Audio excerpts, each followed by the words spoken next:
All right, I gave you 2 worksheets to finish today. They are review. I've already written in most of the answers here just to go through this quickly and let you check your work. We were dividing the regions, which is something that we did in class when we were all together. This square has been divided into 2 equal parts. So the fractional part of each square, or each part in that square, would be worth 1/2. This is 1/2, this is 1/2. That's an easy one. 1 out of 2 parts, 1 out of 2 parts. Now going on, the next one, number 2, has been divided into 4 equal parts.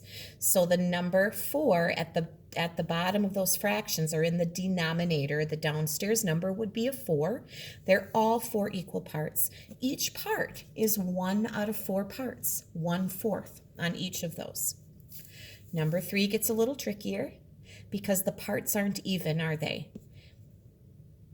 I called this one 1/4 because I looked at it and I was imagining this square being divided into 4 equal parts.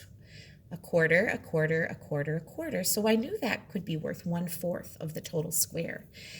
Then when I looked at this big section, I was picturing 3 more fourths, 1, 2, 3, that would be the same size as that 1/4.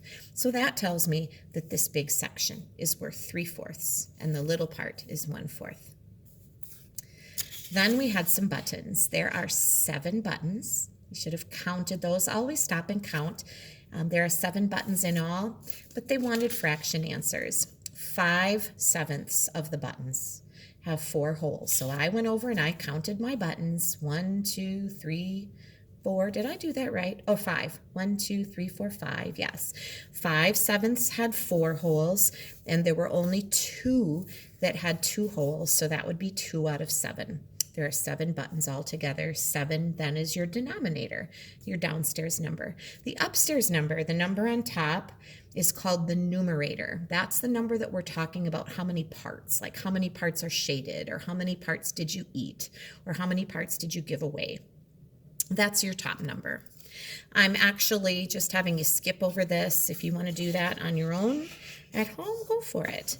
Now I have 3 answers at the bottom of this page, so please check your work. I'm doing old-fashioned subtracting.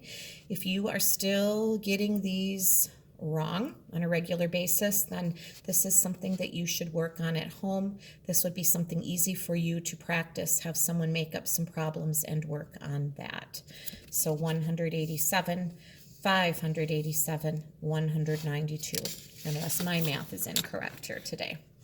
The other page that I wanted you to look at, didn't take very long to do, some red and blue blocks. I very quickly grabbed a blue permanent marker and I colored all of the existing blocks blue because that's what it said to do.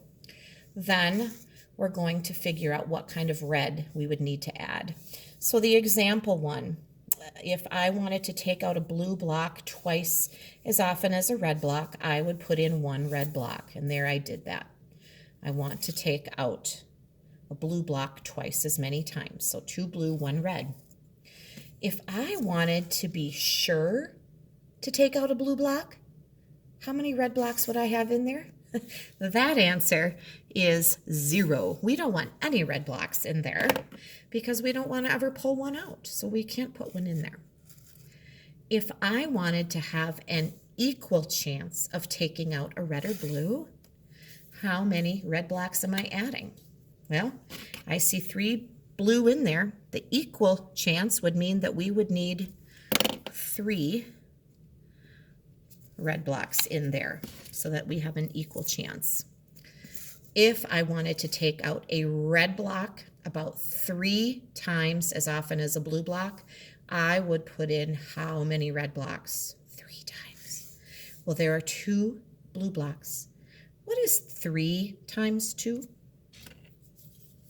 3 times 2 is 6. So we would actually put in a whole bunch of red blocks, 6 of them. 1, 2, 3, 4, 5, and 6.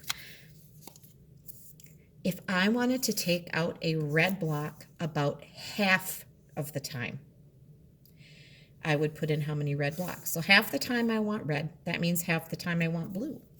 Well, then again, wouldn't those numbers or the colors need to be even? So if there are 4 blue, I would need 4 red. If you are having trouble understanding this, please let me know in a message. I can talk with you some more about that or show it to an adult at your house, and maybe they can do some practice problems just like that with you. Now, unless my math is incorrect, I went ahead and did those problems at the bottom, and I got the same answer for each one, even though the problems were different. I got 198 for each of those. So check those out. Make sure you're getting more and more comfortable with making those old-fashioned trades or borrows, whatever you'd like to call them, and that your answers are coming out accurately, because that is important. All right, thanks for checking in.